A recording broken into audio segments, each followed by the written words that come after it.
Stocks of real estate companies are shooting up, with the Nifty Realty Index going up by nearly 6% to a fresh all-time high of 834. The gains were led by Soba developers based in Bangalore, which zoomed about 20% to a record high. Shares of Lodha, listed as macro-tech developers, jumped 8%, and several other realty company stocks from Godrej Properties to DLF to Oberoi Realty and a bunch of others rose after they either announced fresh projects, ambitious sales projections for them, or a path to achieving all of it with fresh management blood. So the exuberance in realty stocks obviously reflects a larger bullishness in the sector. India's top 8 property markets registered a 5% growth in annual sales at about 329,000 apartments in 2023, according to data from Knight Frank India, with cities like Ahmedabad and Pune growing at 15 and 13%. Mumbai region registered the highest sales at about 86,000 units, demonstrating a 2% growth. Kolkata saw the highest home sales growth in terms of percentage at 16%, followed by Ahmedabad at 15% and Pune at 13%. But prices have grown faster. We were talking about units so far. Hyderabad jumped 11% in 2023, and Mumbai, Bangalore, and Kolkata were up around 7% each. But importantly, within that are the interesting numbers or data points, which is that people are buying, as the core report has focused on earlier, more expensive properties outpacing affordable ones. And the demand surge is setting off more supply as well, at least at this point, in turn reflected by perhaps the high or rising stock prices. So to get a sense on the overall prognosis for the real estate market and also the key question on whether we are entering a bubble-like zone, I reached out to Gulam Zia, Senior Executive Director at Knight Frank, overseeing research and valuation among other areas. And I began by asking him what he was projecting for 2024. The numbers are looking very positive. In fact, 2023 closed at perhaps the new highs, historic best in many of the cities and markets, and a few of the upper end markets like Mumbai, Bangalore, and Delhi have done fabulously well for residential real estate. So that, as we see from where we look at it, we do see it continuing. There are two reasons I would contribute, or I would say what would contribute to that.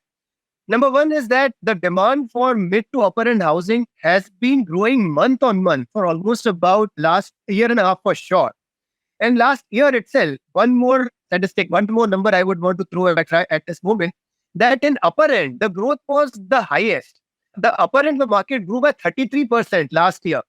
Whereas the lower end, which is the affordable housing or lower end of the market, was actually shrinking. And that is a big concern. So while mid to upper end has come to the rescue of the overall real estate market, the lower end of the market is where now government is also focusing. They are coming up with some incentive by way of giving lower mortgage rates to the lower end, because the lower end was first hit due to the interest rates shooting up. So with that coming, we are expecting even the bottom of the pyramid or the lower end of the market should also bounce back, which will give a huge impetus to a continued growth in the times to come. So even if there is some amount of slowing down in the highest end of the market or mid to higher end, we are confident with the government intervention coming in by way of loan subsidies, etc., we shall see bouncing back of the lower end as well. And that will continue the momentum for real estate in times to come. Right. So a slightly broader question, Gulam. So, cities like Bombay, at least to a layperson, appear, constrained in terms of capacity, and similarly for other cities as well. And obviously, maybe new properties are coming up further out. But how are you seeing that? Because to me, at least at this point of time, it appears that supply is almost, unlimited.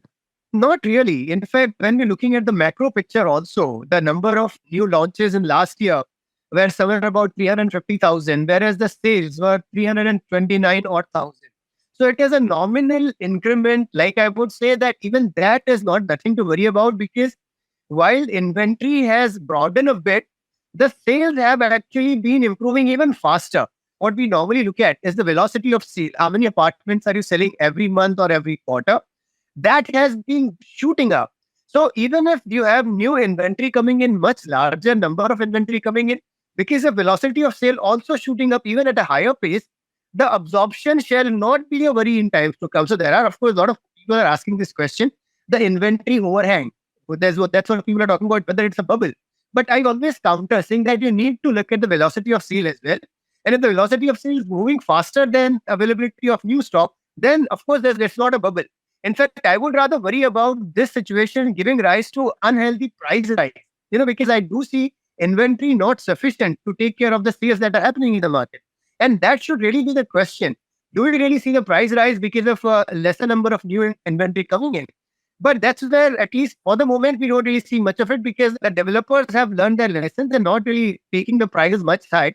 In last year, we have seen barely 5.5% of growth in prices, which is very healthy. Right. And do you have a sense, Gulam, of who is buying? Is it in terms of the composition of people who are buying across the country? Is there one consistent demographic, or is it diverse? It is pretty diverse. I would also want to quantify, or rather try to explain the backdrop of where the buyers are coming from. Look, a few people would want to believe that the stock exchange, the sudden upsurge in the stock markets is contributing to new wealth creation and so on. But I don't fully agree to that hypothesis because on the other side, I would want to take you back by last 6, 7 odd years where the inventory, the economy was doing well. I'm talking about pre-COVID, at least 3, 4 years, 2017, 18, 19. Economy was good. Job creations were fabulous. The salary growths were very good. But at the same time, every year after year, real estate sales were shrinking, truncating, which meant people had money but were not buying. So they were parking their fund somewhere else. And the growth of that fund, even if I look at simple investment in SIPs, etc., your money would still grow by at least 30%, if not more. Minimum, I'm saying 30%. Whereas the real estate price rise was barely 5, 6%. And that too, if you look at inflation, it was going negative. So here, all of that demand was lying somewhere. And with this turn on the other side of the COVID, 2022, 23, this is where your huge amount of pent-up demand is also adding up to the new wealth that is created in the last couple of months. So overall, we do see this as a huge demand. And I don't want to believe that it will be completely dried up in next couple of months or a couple of quarters. It shall continue. And then, as I said, if the incentive for the lower end also comes in from the government side, well, it's going to be a party continuing for a couple of years. Any other key trends that you're seeing, Gulam, which within this, I mean, for example, last year, I think we saw these big 100 crore plus home sales, which obviously are very few, but it obviously reflects the kind of wealth that we are seeing in the country. But any other trends broadly? Well, something else which at least I keep arguing with many people, everybody, a lot of them are talking about NRIs buying in India. I don't want to believe in that, because while people may want to give a qualitative input that the people from abroad are buying, but I want you to look at the numbers for last 8 to 10 years due to currency devaluation. Pretty much all of them have lost their shot. Real estate buying, especially buying houses, hasn't yielded them any return.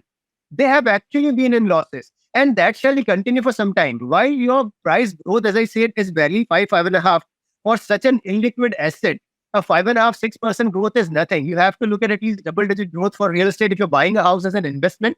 So in the interim, as long as your currency devaluation and price appreciation are not really healthy enough for an investor to look at, none of the investors are looking at it, and definitely NRIs are not the buyer. So it's a misunderstanding which is in the market, right, that NRIs are buying in oats. That is not so.